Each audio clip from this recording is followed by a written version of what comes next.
Baik, di sini saya akan menjelaskan 25 teori komunikasi beserta contohnya. Teori yang pertama yaitu teori hierarki media. Teori ini berpendapat bahwa media memiliki hierarki yang mempengaruhi kekuatan pesan yang disampaikan kepada publik. Media dengan audiens yang lebih besar dan reputasi yang lebih baik dianggap memiliki berpengaruh yang lebih besar. Contohnya, seperti berita yang disiarkan di televisi nasional cenderung lebih dipercaya dan mempengaruhi opini publik lebih besar dibandingkan dengan berita yang hanya tersebar di media lokal atau blog pribadi. Kemudian yang kedua yaitu teori difusi inovasi. Teori ini menjelaskan bagaimana inovasi atau ide baru disebarluaskan dan diadopsi dalam suatu komunitas atau masyarakat. Proses ini melibatkan beberapa tahap. Yang pertama, pengetahuan, persuasi, keputusan implementasi, dan konfirmasi. Contohnya, penerimaan teknologi smartphone di masyarakat mulai dari hanya sedikit orang yang memilikinya hingga akhirnya hampir semua orang menggunakan smartphone atau handphone. Kemudian yang ketiga, teori konstruksi sosial. Teori ini berpendapat bahwa realitas sosial dibangun melalui interaksi dan kesepakatan di antara individu dalam masyarakat.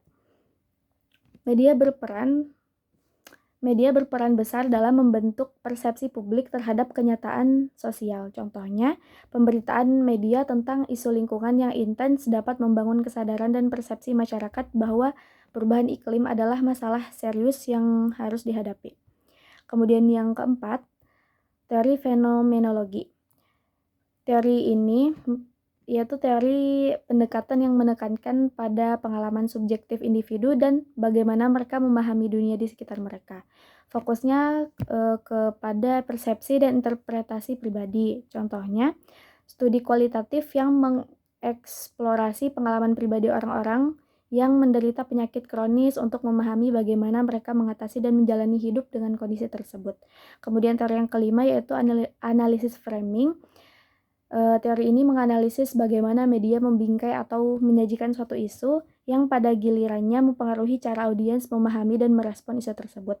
Bingkai ini dapat membentuk persepsi dan opini publik. Contohnya, peliputan berita tentang imigrasi yang difokuskan pada aspek kriminalitas dapat membingkai persepsi publik bahwa imigran adalah ancaman sementara. Sementara peliputan yang menekankan pada kontribusi ekonomi imigran dapat membingkai mereka sebagai aset. Teori yang keenam yaitu teori new media. Dari Pierre Levy. Teori ini Pierre Levy ini berpendapat bahwa new media atau media baru menciptakan ruang ritual yang memungkinkan kolaborasi dan partisipasi yang lebih luas dari masyarakat dan mendukung munculnya kecerdasan kolektif. Kemudian contohnya, Wikipedia sebagai platform kolaboratif di mana banyak orang berkontribusi untuk menghasilkan dan menyebabkan pengetahuan secara kolektif. Kemudian teori yang ketujuh, teori kesenjangan pengetahuan.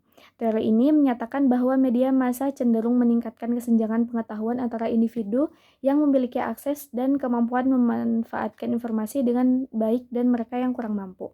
Kemudian contohnya, akses internet yang lebih baik di kota besar menyebabkan penduduknya lebih banyak tahu tentang isu kesehatan dibandingkan dengan penduduk di pedesaan yang terbatas akses informasinya. Kemudian teori yang ke-8, teori efek persuasi. Teori ini berfokus pada bagaimana komunikasi yang disengaja dapat mengubah sikap, kepercayaan, atau perilaku audiens melalui proses persuasi. Contohnya, kayak kampanye iklan anti merokok yang dirancang untuk mengubah sikap perokok dan mendorong mereka untuk berhenti merokok. Kemudian teori yang ke-9 yaitu teori efek ketakutan dari George Gardner. Teori ini mengembangkan teori yang menyatakan bahwa paparan media yang intens terhadap kekerasan dapat meningkatkan ketakutan di antara pemirsa tentang dunia di sekitar mereka, yang disebut sebagai mean world syndrome. Contohnya, penonton yang sering menonton berita kriminal di televisi mungkin akan merasa dunia di sekitarnya sangat berbahaya dan memiliki rasa takut yang berlebihan terhadap kejahatan. Teori yang ke-10 yaitu teori pemberdayaan dari McQuail. Pengertiannya, teori ini menekankan pada peran media dalam memberdayakan individu atau kelompok dengan menyediakan informasi, pengetahuan, dan platform untuk menyuarakan pendapat mereka, sehingga mereka dapat mengambil kendali lebih besar atas hidup mereka. Contohnya, program radio komunitas yang memungkinkan warga lokal untuk berbicara tentang isu-isu penting dan mempengaruhi kebijakan lokal. Kemudian yang ke-11, teori penekanan dan pengabaian. Teori ini menyatakan bahwa media tidak hanya menekankan informasi tertentu, tetapi juga mengabaikan atau menghilangkan informasi lain yang secara langsung mempengaruhi bagaimana publik memahami isu-isu tersebut. Contohnya, media yang sering melaporkan berita tentang kejahatan kecil tetapi jarang meliputi korupsi besar dapat membentuk persepsi publik bahwa masalah terbesar adalah kejahatan kecil. Teori yang ke-11, teori teknologi. Teori teknologi media dari Marshall McLuhan. Pengertiannya, McLuhan terkenal dengan pernyataannya "The medium is the message", yang menyatakan bahwa media yang digunakan untuk menyampaikan pesan adalah sama pentingnya dengan isi pesan itu sendiri, karena media tersebut mempengaruhi bagaimana pesan dipahami dan diterima. Contohnya, penggunaan media sosial untuk kampanye politik dapat lebih efektif dalam mencapai audiens muda dibandingkan dengan penggunaan surat kabar tradisional. Kemudian teori yang ke-13, teori interaksi simbolik, yaitu mengkaji bagaimana individu membentuk makna melalui interaksi sosial, misalnya makna dari berjabat tangan sebagai salam. Kemudian teori selanjutnya, teori penetrasi sosial. Teori ini menjelaskan perkembangan hubungan dari permukaan ke tingkat lebih intim. Misalnya, percakapan awal yang formal berkembang menjadi diskusi pribadi seiring berjalannya waktu. Teori selanjutnya yaitu teori pengurangan ketidakpastian. Teori ini fokus pada bagaimana orang mencoba mengurangi ketidakpastian tentang orang lain melalui komunikasi. Misalnya, bertanya kepada seseorang tentang pekerjaannya untuk mengetahui lebih banyak tentangnya. Kemudian teori selanjutnya, teori manajemen privasi komunikasi. Teori ini mengkaji bagaimana individu mengelola informasi pribadi yang mereka bagikan. Misalnya, memilih untuk tidak menceritakan masalah pribadi kepada rekan kerja atau teman. Kemudian teori selanjutnya, teori disonansi kognitif. Teori ini mencakup perasaan tidak nyaman akibat mempertahankan dua keyakinan yang bertentangan. Kayak misalnya merokok sambil tahu itu buruk bagi kesehatan, tapi tetap ngerokok gitu. Teori selanjutnya yaitu teori dialektika relasional. Teori ini menyoroti ketegangan dalam hubungan yang muncul dari kebutuhan yang saling bertentangan. Contohnya, keinginan untuk kebebasan, kebutuhan akan keintiman dalam hubungan, kayak gitu. Terus selanjutnya teori self-disclosure, yaitu proses membagikan informasi pribadi dengan orang lain. Contohnya, memberitahu teman dekat tentang pengalaman traumatis, kayak gitu. Terus teori selanjutnya, teori groupthink.